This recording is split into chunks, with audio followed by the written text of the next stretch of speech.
अपने हक के लिए। हाँ सर आ जाना माइक पे। रामलीला मैदान को आज पूरे तरीके से अल्पसंख्यक समाज के द्वारा एक बड़ा कार्यक्रम किया गया, उसे ठच भर दिया गया। आप दूर दूर तक जहां तक देखेंगे वही लोग दिखाई देंगे अभी आते हुए। तो उसमें देखिए एक शख्सियत हमारे साथ है, पैरों से विकलांग है, लेकिन यह कार्यक्रम में गए इतनी दूर चल के। आइए इनसे पूछते हैं कि भाई इतने बड़े कार्यक्रम में आपको जाने की क्या आवश्यकता थी, आपकी मांगे क्या थी? सर आप ही मतलब पैर से विकलांग हो और इतना दूर चल के इतनी भीड़ में आप गए रामलीला मैदान, क्या मांग थी सर आप लोगों की? देश को आगे बढ़ाने की थी। तो देश तो सर तरक्की कर ही रहा है, उसके लिए क्या कहाँ है तरक्की पे? तो आजाद कराना, और ये उल्टी सीधी बातें चल रही है मुस्लिम के लिए, उनको सही कराने के लिए। तो देश के तो मुखिया कहते हैं कि सबका साथ सबका विकास हो रहा है सर। कहाँ पे है हमें बताओ, विकास कौन सा विकास है? अच्छा आपको क्यों लग रहा है कि देश में नफरत फैलाया जा रहा है? कौन फैला रहा है? नफरत फैलाने वाले बहुत से लोग हैं। वे लोग हैं ना, बहुत सारे लोग वे लोग हैं ना पड़े हुए। अच्छा मतलब आखिर बातों पे जो है सरकार कुछ बोल नहीं रही है ना, सरकार को तो बोलनी चाहिए ना इन बातों पे। मतलब देश में कौन नफरत फैला रहा है? आपको कुछ तो लग रहा होगा ना। लोग हैं ना, आप सोशल मीडिया पे देखो ना, बहुत सारे लोगों को मतलब वो चाहते नहीं कि मतलब देश में मुसलमान और हिंदू एक साथ रहे। आपको भी लग रहा है कि देश में कुछ ऐसे शरारती तत्व हैं जो चाहते नहीं कि हिंदू मुस्लिम एक हो?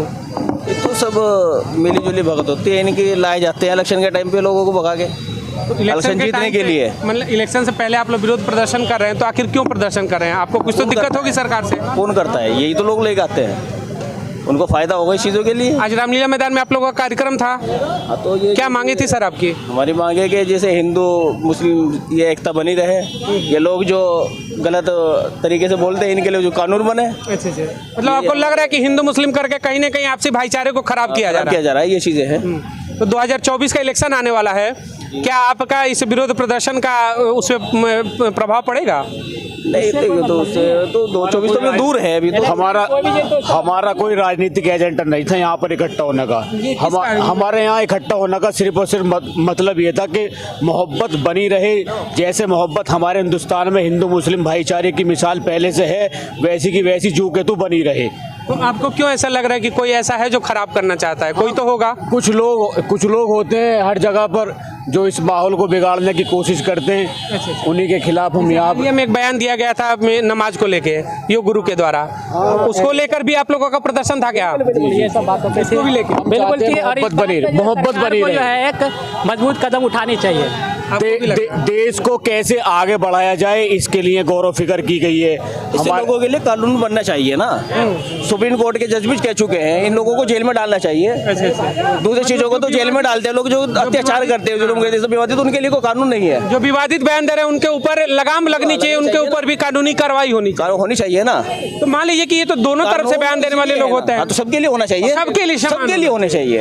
हिंदुस्तान आपको लग रहा है कि मतलब गलत बयान समाज में देकर कहीं ना कहीं खाई पैदा की जा रही है? बिल्कुल हो रहा है, लग नहीं रहा है बल्कि देखने को मिल रहा है। इसी को लेकर आज प्रदर्शन था रामलीला में? नहीं, ये खाली ये एक वजह नहीं थी, बहुत सारी वजह थी, जैसे कि महंगाई है, बेरोजगारी है, ये भी उसमें शामिल थी। लग रहा है कि महंगाई है, अभी तो बजट पेश हुआ, तो आपको लग रहा है कि खिलौने सस्ते हुए हैं उसमें? तो खिलौने से खेलने की उम्र थोड़ी है भाई, खाने पीने की चीज़ें तो महंगी हो रही हैं मेरे भाई, खाने पीने की चीज़ें महंगी हो रही है, लोगों के पास रोजगार नहीं है और नफरत अंगेज बातें हो रही हैं, जगह जगह पर मुल्क का माहौल खराब किया जा रहा है। लग रहा है कि देश में महंगाई है आपको? हाँ बिल्कुल, हर चीज तो कह रहे हैं कि मुफ्त का अनाज है, सब चीज सस्ता है, आप कह रहे हैं महंगाई है। मेरे भाई अनाज को खाली कच्चा थोड़ी खाएंगे, उसको पकाने के लिए पहले 1050 का सिलेंडर लाएंगे तब जाके वो बनेगा।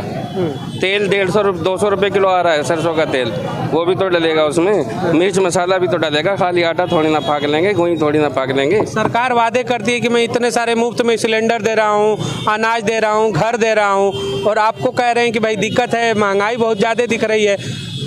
तो नहीं, आपको नहीं लग रहा महंगाई है? आप मुझसे पूछ रहे हैं, आपको भी तो महसूस हो रहा होगा। आप प्रदर्शन में जैसे आपकी आज ये मांग थी, ये प्रदर्शन कौन कह रहा है? प्रदर्शन नहीं था ये। अच्छा क्या था आज? ये तो एक प्रोग्राम था, हुकूमत के सामने कुछ तजवीज रखनी थी, प्रदर्शन इसको थोड़ी कहते हैं। वही मतलब हुकूमत के सामने अपनी बातों को रखने के लिए मेमोरेंडम तरीके से एक देना है। महंगाई के ऊपर आपकी मांग होगी? महंगाई भी थी और मुल्क के अंदर जो माहौल खराब हो रहा है वो भी था, और लोगों को किस तरीके से परेशान किया जा रहा है, कहीं मॉब लिंचिंग मीटिंग की जाती है, कहीं जो है नफरत अंगेज बयान दिए जाते हैं। अभी दिल्ली के जंतर मंतर में 2-4 दिन पहले ही जो है अभी जंतर मंतर पर खड़े होकर के लोग कह रहे हैं कि भाई इनको ऐसा किया जाए, उनको ऐसा किया जाए। तो इस तरीके की कहीं धर्म संसद के नाम पर नफरत फैलाई जाती है। इन चीज़ों को ख़त्म करके हिंदुस्तान एक बहुत सारे फूलों को मिलाकर बनने वाला गुलदस्ता है। जैसे एक गुलदस्ता होता है उसके अंदर मुख्तलिफ़ किस्म के फूल हुआ करते हैं, इसी तरीके से हमारा हिंदुस्तान मुल्क है।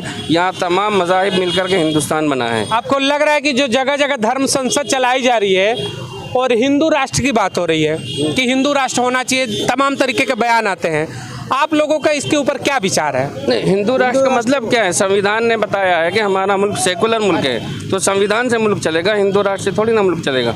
जो संविधान ने कहा है, जो हमारे मुल्क का कानून है, वो कह रहा है कि भाई हमारा मुल्क सेकुलर है, तो फिर हिंदू राष्ट्र या मुस्लिम राष्ट्र बनाने की बात कहाँ से आ गई? सेकुलरिज्म के साथ ही चलते रहो, सेकुलर है, सेकुलर आपस में प्यार मोहब्बत से चलते रहेंगे। मतलब आपका यही कि सेकुलरिज्म है और सेकुलरिज्म ही रहने दिया जाए। हाँ, हिंदू राष्ट्र की जो बात करते हैं वो यथार्थ में सही नहीं है। जो हिंदू राष्ट्र की बात करते हैं वो भी गलत है, जो मुस्लिम राष्ट्र की बात करते हैं वो भी गलत है। हाँ, सेकुलरिज्म है। मतलब अगर हिंदू राष्ट्र की बात करें, मुस्लिम राष्ट्र की बात करें तो गलत है। राष्ट्र होना चाहिए, राष्ट्र में विकास होना चाहिए, सेकुलरिज्म होना चाहिए और तरक्की की बातें होनी चाहिए, विकास की बातें होनी चाहिए, लोगों के मसाइल को हल करने की बातें होनी चाहिए। अच्छा, अभी 6 से 8 महीने बाद जैसे आचार संहिता लगेगी और 24 में देश का आम चुनाव है, जनवरी फरवरी में।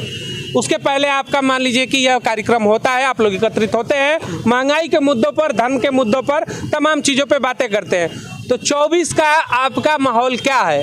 कहाँ जाएंगे आप? अभी तो राजनीति का कोई रास्ता तय नहीं हुआ है। जमीयत जो है सियासत की बात नहीं करती। जी। जमीयत सियासत की किसी तरह की कोई बात नहीं करती। नहीं, सियासत की नहीं, आप जैसे महंगाई की बात कर रहे हो, तो अगर सुधर नहीं रही हो तो बदलाव होता है, तो आप बदलाव चाहते हो कि रिपीट चाहते हो? हमारे लिए तो अगर बीजेपी सरकार सेकुलर तरीके से सबका विकास जैसे इन्होंने नारा दिया था, अगर उसी तरीके पर काम करेगी तो बीजेपी के साथ है। मतलब अगर आपकी बातें मान ली जाती हैं तो फिर आप बीजेपी का समर्थन करोगे? हम असल में जो है ये जमीयत जो है किसी तरह की सियासी बात नहीं करती, किसी भी धार्मिक कार्यों से आप लोग। हाँ, धार्मिक ये है कि भाई हमने जो मंच था ये असल ये था एकता, कि हिंदू मुस्लिम जो है सब में आपस में एकता बनी रहे, भाईचारगी बनी रहे। अच्छा, हिंदू मुस्लिम एकता के लिए आज ने आपने कार्यक्रम बुलाया? हाँ, असल यही था, हिंदू मुस्लिम एकता के लिए। तो उसमें फिर हिंदुओं को भी आमंत्रित करना चाहिए था। इसके अंदर हिंदू के सभी तरह के जितने भी जो हैं, जैन हैं और हिंदू समाज से हैं, सनातन धर्म के हैं, पंजाब हैं, सबके जो है बड़े बड़े गुरु जो थे अपने अपने वक्त के, हाँ, सबको बुलाया था। ऐसी तरह वो फारसी जो है सबको, उनको भी दावत। मतलब सर्वधर्म, ये मतलब संभाव कि आपका यह मंच सजा था, इसमें हर धर्म के गुरुओं को आपने बुलाया था, धर्म गुरुओं को, सारे धर्म गुरुओं को बुलाया था और सबने एक यही बात रखी कि आपस के अंदर जो एकता बनाए रखें और सब एक हैं।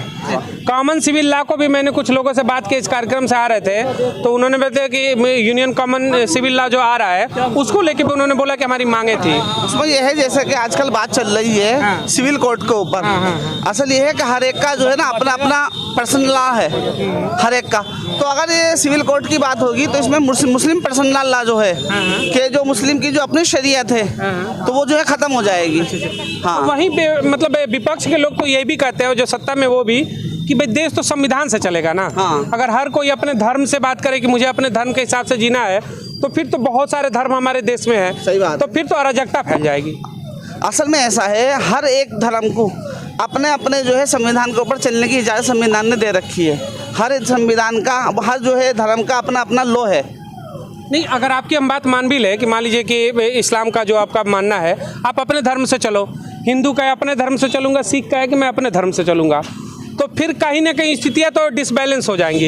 इसीलिए कहते हैं कि कॉमन सिविल लॉ ला दो, एक देश एक कानून हो जाए। एक देश एक कानून होने पर तो बहुत ज़्यादा आपस में वो पड़ेगा ना, दिक्कत हो जाएगी हर एक धर्म वालों को। अच्छा, बहुत ज़्यादा। हमारे संविधान ने जब हमें इजाज़त दे रखी है कि हर धर्म वाला अपने एतबार से चले। मतलब आप क्या यही मांग है कि अपने अपने धर्म के हिसाब से चलने दीजिए कॉमन सिविल लॉ? जैसा आज तक चल रहा है 1947 से, जब से चल रहा है ऐसे ही चलता रहे जैसे चल रहा है आज तक। अच्छा, चलिए, धन्यवाद।